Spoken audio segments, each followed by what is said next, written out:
Hello guys, welcome back to my channel Shivapriya daily vlog.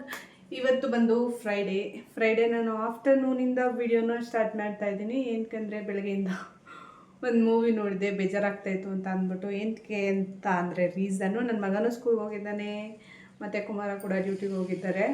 ಹಾಗಾಗಿ ಅವರಿಬ್ಬರು ಮನೇಲಿಲ್ಲ, ನಾನು ಒಬ್ಳಿಗೆ ಬೋರ್ ಹೊಡಿಯುತ್ತೆ. ಇರೋ ಬರೋ ಕೆಲಸ ಎಲ್ಲ ಮುಗಿಸ್ಬಿಟ್ಟು ಒಬ್ಬಳೇ ಏನು ಮಾಡೋದು ಅಂತ ಅನ್ಬೇಕಿದ್ರೆ ಒಂದು ಮೂವಿ ನೋಡೋಣ ಅಂದ್ಬಿಟ್ಟು ಪ್ರೈಮ್ ಹಾಕ್ಕೊಂಡು ಒಂದು ಕನ್ನಡ ಮೂವಿ ನೋಡಿದೆ. ಅದಾದಮೇಲೆ ಬಟ್ಟೆ ಎಲ್ಲ ವಾಶ್ ಮಾಡಿ ಮತ್ತು ಇವಾಗ ಕಿಚನ್ಗೆ ಬಂದಿದ್ದೀನಿ. ಕಿಚನಲ್ಲಿ ಸ್ವಲ್ಪ ಕೆಲಸ ಇದೆ. ಸಂಜೆಗೆ ಡಿನ್ನರ್ಗೂ ಕೂಡ ರೆಡಿ ಮಾಡೋಣ. ಹಾಗೇ ಡ್ರೈ ಫ್ರೂಟ್ಸ್ ಸ್ವಲ್ಪ ಪೌಡರ್ ಮಾಡಬೇಕು, ಹೆಲ್ತಿ ಮಿಕ್ಸ್ನ ಅದನ್ನು ಮಾಡಬೇಕು. ಅದಕ್ಕೋಸ್ಕರ ಅದು ಮಾಡಿ ಸ್ವಲ್ಪ ಆದರೆ ಮಕಾನ ಫ್ರೈ ಮಾಡಿಡಬೇಕು. ಇವತ್ತು ಡಿನ್ನರ್ಗೆ ಏನು ಅಂತ ಅಂದರೆ ಟೊಮೆಟೊಕಾಯಿ. ಅಮ್ಮ ಬಂದಿದ್ರು ಊರಿಂದ, ಟೊಮೆಟೊಕಾಯಿ ತೊಗೊಂಬಂದಿದ್ದಾರೆ. ಟೊಮೆಟೊಕಾಯಿ ಚಟ್ನಿ ಮಾಡಿ ರೊಟ್ಟಿ ಮಾಡಬೇಕು ಸಂಜೆಗೆ. ಅದಕ್ಕೋಸ್ಕರ ಇವಾಗಲೇ ಎಲ್ಲ ಬೇಯಿಸಿ ಇಟ್ಬಿಟ್ರೆ, ಕೆಲವರು ಒಬ್ಬೊಬ್ಬರು ಒಂದೊಂದು ಥರ ಮಾಡ್ತಾರೆ. ನಮ್ಮ ಕಡೆ ಬೇಯಿಸಿ ಮಾಡ್ತಾರೆ. ಈ ಉತ್ತರ ಕರ್ನಾಟಕ ಸೈಡು ಮತ್ತು ಬೆಂಗಳೂರು ಸೈಡಲ್ಲೆಲ್ಲ ತುಂಬ ಜನ ಯಾವ ಥರ ಮಾಡ್ತಾರೆ ಅಂದರೆ ಸ್ವಲ್ಪ ಆಯಿಲ್ ಹಾಕೊಂಡು ಫ್ರೈ ಮಾಡ್ತಾರೆ ಎಲ್ಲನೂ. ನಮ್ಮ ಕಡೆ ಬಂದು ಆಯಿಲ್ ಯೂಸ್ ಮಾಡಲ್ಲ, ವಾಟ್ರಲ್ಲೇ ಬೇಯಿಸ್ತೀವಿ. ಅದು ಎಕ್ಸ್ಟ್ರಾ ವಾಟ್ರ್ ಏನಿರುತ್ತೋ ಅದನ್ನು ಚೆಲ್ಬಿಟ್ಟು ನೆಕ್ಸ್ಟು ಒಗ್ಗರಣೆ ಎಲ್ಲ ಮಾಡಿ ಇದು ಮಾಡ್ತೀವಿ.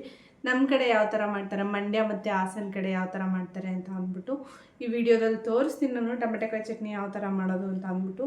ಚಟ್ನಿ ಅಂತಾರೆ, ಖಾರ ಅಂತಾರೆ, ಯಾವುದಾದ್ರೂ ಅನ್ಬೋದು. ಓಕೆ, ಕನ್ಫ್ಯೂಸ್ ಆಗಿಬಿಡಿ ಎರಡನ್ನೂ ಹೇಳ್ತಿದ್ದೀನಿ ಅಂತ ಅಂದ್ಬಿಟ್ಟು. ನಾನು ಹುಟ್ಟಿ ಬೆಳೆದಿದ್ದೆಲ್ಲ ಮಂಡ್ಯ, ಬಟ್ ಮದುವೆ ಆಗಿರೋದು ಹಾಸನ ಕಡೆ. ಸೇಮ್ ಎರಡು ಒಂದೇ ಥರ ಇದೆ ರೆಸಿಪೀಸು ಎರಡೂ ಕಡೆನೂ. ಅದರಲ್ಲಿ ಮಂಡ್ಯ ಕಡೆ ಬೇರೆ ಥರ, ಹಾಸನ ಕಡೆ ಬೇರೆ ಥರ ಏನಿಲ್ಲ. ಬಟ್ ಸಮ್ ವರ್ಡ್ಸ್ ಮಾತ್ರ ಬೇರೆ ಬೇರೆ ಥರ ಇದೆ ಹಾಸನ ಮತ್ತು ಮಂಡ್ಯ ಕಡೆ. ಮಾತಾಡೋದು ಸ್ಲ್ಯಾಗ್ ಇರುತ್ತಲ್ವ, ಸಮ್ ಏನದು ಇವಾಗ ಯಾವ್ಯಾವುದು ಸಡನ್ನಾಗಿ ನೆನಪಾಗಲ್ಲ ಯಾವುದು ಅಂತ ಅಂದ್ಬಿಟ್ಟು. ಅದು ಅಷ್ಟು ಬಿಟ್ಟರೆ ಇನ್ನೆಲ್ಲ ಸೇಮ್ ಇದೆ. ಅದಕ್ಕೋಸ್ಕರ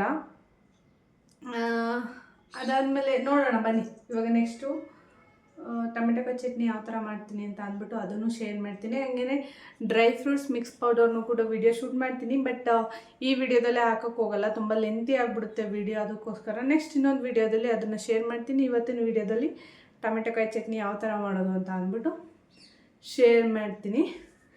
ನೋಡಿ, ನನಗೆ ಹೇರ್ ಫಾಲ್ ಯಾವ ಲೆವೆಲ್ಗೆ ಆಗ್ತಿದೆ ಅಂತ ಅಂದರೆ ತುಂಬ ಜಾಸ್ತಿ ಆಗ್ತಿದೆ. ಇವಾಗ ರೀಸೆಂಟಾಗಿ ಮುದ್ದು ಬರ್ಡೇ ದಿನ ರೆಸಾರ್ಟ್ಗೆ ಬೇರೆ ಹೋದ್ವಲ್ವಾ, ಆವಾಗ ಏನಾಯಿತು ಅಂದರೆ ಈ ಸ್ವಿಮ್ಮಿಂಗ್ ಪೂಲಲ್ಲಿ ಜಾಸ್ತಿ ಹೊತ್ತಿದ್ದರಿಂದ ಅವತ್ತಿಂದ ಹೇರು ಕೂಡ ತುಂಬ ಡ್ರೈ ಆಗಿದೆ ಮತ್ತು ಸ್ಪ್ಲಿಟೇಸ್ ಕೂಡ ಆಗಿದೆ. ಅದನ್ನೆಲ್ಲ ಸ್ವಲ್ಪ ರಿಪೇರ್ ಮಾಡಿಸ್ಬೇಕು. ನೋಡೋಣ, ಆದರೆ ಪಾರ್ಲರ್ಗೆ ಹೋಗಿ ಬರಬೇಕು, ಚೆಕ್ ಮಾಡಿ. ಇವತ್ತು ಸ್ವಲ್ಪ ಬಿಸಿಲಿದೆ, ಬಟ್ಟೆ ಹ್ಯಾಂಡ್ ವಾಶ್ ಮಾಡಿ ಹ್ಯಾಂಡ್ ಕೂಡ ನೋವಿದೆ. ಸಂಜೆ ಅಂದರೆ ಆಗಲ್ಲ, ರೊಟ್ಟಿ ಮಾಡಬೇಕು. ಅದಕ್ಕೋಸ್ಕರ ಇವಾಗಲೇ ಮಧ್ಯಾಹ್ನ ಮಾಡಿರ್ತಾರ ಸಂಜೆ ಊಟಕ್ಕೆ ಅಂತೆಲ್ಲ ಅಂದ್ಕೊಳಕ್ಕೆ ಹೋಗ್ಬಿಡಿ. ಸಂಜೆ ರೊಟ್ಟಿ ಮಾಡಬೇಕು. ಅದಕ್ಕೋಸ್ಕರ ರೊಟ್ಟಿ ಮತ್ತು ಚಟ್ನಿ ಎರಡೂ ಮಾಡೋಕ್ಕಾಗಲ್ಲ. ಮತ್ತು ಇದು ಬಿಸಿ ಇದ್ದಾಗಲೇ ರುಬ್ಬೋಕ್ಕೂ ಆಗಲ್ಲ. ಸಂಜೆ ಹೆಂಗಿರುತ್ತೆ ವೆದರ್ ಅಂತಲೂ ಗೊತ್ತಿಲ್ಲ. ಕರೆಂಟ್ ಇಲ್ಲ ಅಂದರೆ ರುಬ್ಬೋಕ್ಕಾಗಲ್ಲ. ಇದಕ್ಕೆ ನಾನು ಒಂದು 8ರಿಂದ 9 ಟೊಮೆಟೊ ಕಾಯಿನ ಚೆನ್ನಾಗಿ ವಾಶ್ ಮಾಡೋಕ್ಕೆ ಹಾಕ್ಕೊಂಡಿದ್ದೀನಿ. ಒಂದು 5 ಮಿನಿಟ್ಸ್ ನೆನೆಯಲಿ ಇದ್ರೊಳಗಡೆ ಇದು. ಇದಕ್ಕೇ ಚಿಲ್ಲಿ ಕೂಡ ಆ್ಯಡ್ ಮಾಡೋಣ. ಇಷ್ಟು ಮೆಣಸಿಕಾಯಿನ ತೊಗೊಂಡಿದ್ದೀನಿ. ಇದು ಸ್ವಲ್ಪ ದಪ್ಪ ಇದೆಯಲ್ವ ಕಾಯಿ, ಅದಕ್ಕೋಸ್ಕರ 10ರಿಂದ 12 ಮೆಣಸಿಕಾಯಿನ ತೊಗೊಂಡಿದ್ದೀನಿ.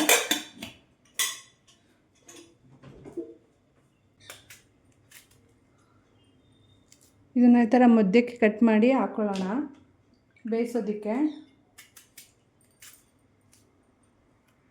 ಇದಕ್ಕೆ ಒಂದು ಅರ್ಧ ಕಪ್ಪಷ್ಟು ನೀರು ತೊಗೊತಾ ಇದ್ದೀನಿ. ಇದನ್ನು ಬೇಯೋದಕ್ಕೆ ಇಡೋಣ.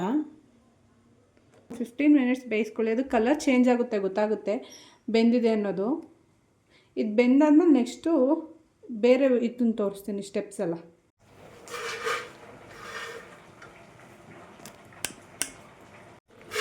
ನೋಡಿ, ಕಡಲೆಬೀಜ ಎಲ್ಲ ರೋಸ್ಟ್ ಆಗಿದೆ ಚೆನ್ನಾಗಿ. ಒಂದು 2 ಮಿನಿಟ್ಸ್ ಅಷ್ಟೇ, 5 ಮಿನಿಟ್ಸು ಇಲ್ಲ, 2 ಮಿನಿಟ್ಸಲ್ಲೆಲ್ಲ ಫ್ರೈ ಆಗೋಯಿತು. ಫುಲ್ ಚೆನ್ನಾಗಾಗಿದೆ. ಇನ್ನು ಇದನ್ನು ನಾವು ಪೌಡ್ರ್ ಮಾಡಿ ಇಟ್ಕೊಂಡ್ಬಿಟ್ಟು ನಮ್ಗೆ ಏನೇನು ಬೇಕೋ ಅದಕ್ಕೆಲ್ಲ ಮಿಕ್ಸ್ ಮಾಡ್ಕೊಬೋದು.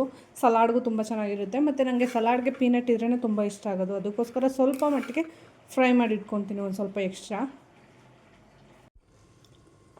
ನೋಡಿ, ಇವಾಗ ಟೊಮೆಟೊ ಕಾಯಿ ಮತ್ತು ಮೆಣಸಿನ್ಕಾಯಿ ಕೂಡ ಬೆಂದಿದೆ.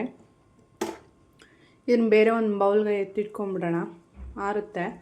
ಅದಾದಮೇಲೆ ಗ್ರೈಂಡ್ ಮಾಡ್ಕೊಳ್ಳೋಣ. ಆರಾದ್ಮೇಲೆ ಏನೇನು ಹಾಕಬೇಕು ಗ್ರೈಂಡ್ ಮಾಡ್ಬೇಕಾರೆ ಅಂತ ತೋರಿಸ್ತೀನಿ. ಈಸಿ ಮೆಥಡಲ್ಲಿ ಮಜ್ಜಿಗೆ ಮಾಡೋದು. ಈ ಜ್ಯೂಸರ್ ಇರುತ್ತಲ್ವ, ಇದರೊಳಗೆ ಸ್ವಲ್ಪ ಮೊಸರು, ಸ್ವಲ್ಪ ಸಾಲ್ಟು ಮತ್ತು ಎಷ್ಟು ನೀರು ಬೇಕಷ್ಟು ನೀರು ಹಾಕ್ಬಿಡೋದು. ಒಂದು 10 ಸೆಕೆಂಡ್ಸ್ ಸಾಕು. ಡ್ರರ್ ಅನ್ಸಿದ್ರೆ ಬಟರ್ ಮಿಲ್ಕ್ ರೆಡಿ. ತುಂಬ ಸುಸ್ತಾಗ್ತಿದೆ ನೋಡಿ, ಯಾವ ಲೆವೆಲ್ಗೆ ಸ್ವೆಟ್ ಆಗ್ತಿದ್ದೀನಿ ಅಂತ ಅಂದ್ಬಿಟ್ಟು. ಇಲ್ಲಿ ತುಂಬ ಸ್ವೆಟ್ ಆಗ್ತಿದೆ, ಅದಕ್ಕೋಸ್ಕರ ಟಯರ್ಡ್ ಆಗ್ತಿದೆ ಅಂತ ಅಂದ್ಬಿಟ್ಟು ಮಜ್ಜಿಗೆ ತೊಗೊಂಡೆ. ಮಜ್ಜಿಗೆ ಅಥವಾ ಬನಾನಾ ಇದೆರಡು ತಿಂದರೆ ನನಗೆ ಸ್ವಲ್ಪ ರಿಲೀಫ್ ಅನಿಸುತ್ತೆ, ಅದಕ್ಕೋಸ್ಕರ.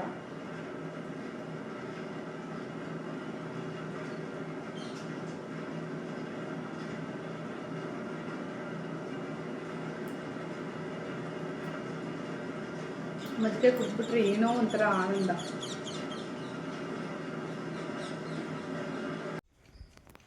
ಟೈಮ್ ಬಂದು ಇವಾಗ 3 ಗಂಟೆ ಆಯ್ತಾ ಬಂತು. ಕಿಚನ್ ಕೆಲಸ ಎಲ್ಲ ಒಂದು ಅರ್ಧ ಕೆಲಸ ಕಂಪ್ಲೀಟ್ ಆಗಿದೆ. ಸುಸ್ತಾಗ್ತಿದೆ. ಮಜ್ಜಿಗೆ ಮಾಡಿದ್ದೆ ಅಲ್ಲ, ಕೂತ್ಕೊಂಡು ಮಜ್ಜಿಗೆ ಕುಡಿತೀನಿ ಸ್ವಲ್ಪ.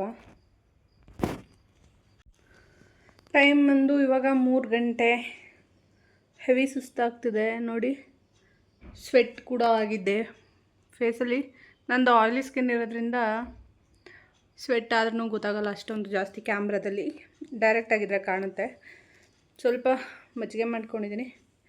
ಕೂತ್ಕೊಂಡು ಸ್ವಲ್ಪ ಹೊತ್ತು ಮಜ್ಜಿಗೆ ಕುಡಿದು ಆಮೇಲೆ ಬೇರೆ ಕೆಲಸ ಸ್ಟಾರ್ಟ್ ಮಾಡ್ತೀನಿ. ಮಗ ಬರ್ತಾನೆ, ಕರ್ಕೊಂಬರೋಕ್ಕೆ ಹೋಗಬೇಕು. ಮಗನ ಸ್ಕೂಲ್ ಬಿಡುತ್ತೆ. ಅದೇ ಡ್ರೈ ಫ್ರೂಟ್ಸ್ ಪೌಡ್ರ್ ಮಾಡಿದ್ನಲ್ಲ, ಅದಕ್ಕೇ ಚಟ್ನಿಗೆ ಹಾಕ್ಬಿಡೋಣ. ಚಟ್ನಿಗೆ ಸ್ವಲ್ಪ ಬೆಳ್ಳುಳ್ಳಿನ ಹಾಕ್ತಾಯಿದ್ದೀನಿ. ಅದಾದಮೇಲೆ ಸ್ವಲ್ಪ ಕೋಕೋನಟ್ ಸಾಕು, ಸ್ವಲ್ಪ ಕರಿಬೇವು, ಅದಾದಮೇಲೆ ಕೊತ್ತಂಬರಿ ಸೊಪ್ಪು. ಇಷ್ಟನ್ನು ಗ್ರೈಂಡ್ ಮಾಡ್ಕೊಳ್ಳೋಣ. ಇದು ಸ್ವಲ್ಪ ಆಯಿಲ್ ತೊಗೊಂಡಿದ್ದೀನಿ. ಇವಾಗ ಅದು ಚಟ್ನಿನ ಫ್ರೈ ಮಾಡೋಣ. ಸ್ವಲ್ಪ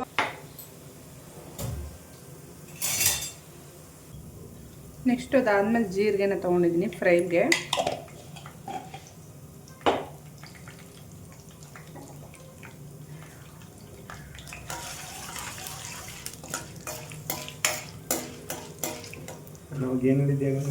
ಏನು ಇಷ್ಟೊಂದು ವಿಡಿಯೋ ಎಲ್ಲ ಇಟ್ಕೊಬೇಡ, ನಿಂಗೆ ಮೇಲ್ ಬರಕ್ಕೆ. ಏಪ್ರಿಲ್ 20 ಮೇಲ್ ಬರಲ್ಲ ನಿಮ್ಮ ಬೈಯನು. ಹೋದ ವರ್ಷ. ನೆಕ್ಸ್ಟ್ ಇದಕ್ಕೆ ಅವಾಗಲೇ ರುಬ್ಬಿಟ್ಕೊಂಡಿರುವಂಥ ಚಟ್ನಿನ ಮಿಕ್ಸ್ ಮಾಡೋಣ.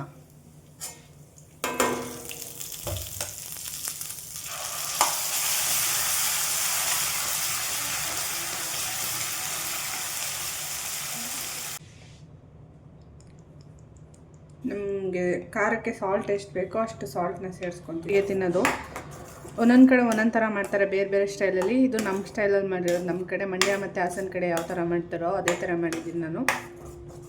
ನೆಕ್ಸ್ಟ್ ಇನ್ನೊಂದ್ಸಲ ನಾನು ಉತ್ತರ ಕರ್ನಾಟಕ ಕಡೆ ಯಾವ ಥರ ಮಾಡ್ತಾರಲ್ಲ ಆ ಥರ ರೆಸಿಪಿನ ಶೇರ್ ಮಾಡ್ತೀನಿ. ಇದೇ ಚಟ್ನಿನ ಬೇರೆ ಥರ ಮಾಡ್ತಾರೆ. ಇದು ಮಸ್ತ್ ಕಾಂಬಿನೇಷನ್ ಅಂದರೆ ಅಕ್ಕಿ ರೊಟ್ಟಿ. ಅವ್ರ ಕಡೆ ಎಲ್ಲ ಜೋಳದ ರೊಟ್ಟಿಗೆ ತಿಂತಾರೆ. ರೈಸ್ ಜೊತೆನೂ ತುಂಬ ಜನ ತಿಂತಾರೆ, ತುಪ್ಪ ಅಥವಾ ಬೆಣ್ಣೆ ಆ್ಯಡ್ ಮಾಡಿಕೊಂಡು. ಅಕ್ಕಿ ರೊಟ್ಟಿ ಜೊತೆಗೆ ತುಂಬ ಚೆನ್ನಾಗಿರುತ್ತೆ. ಮಸ್ತ್ ಟ್ರೈ ಅಂತ ಹೇಳ್ತೀನಿ.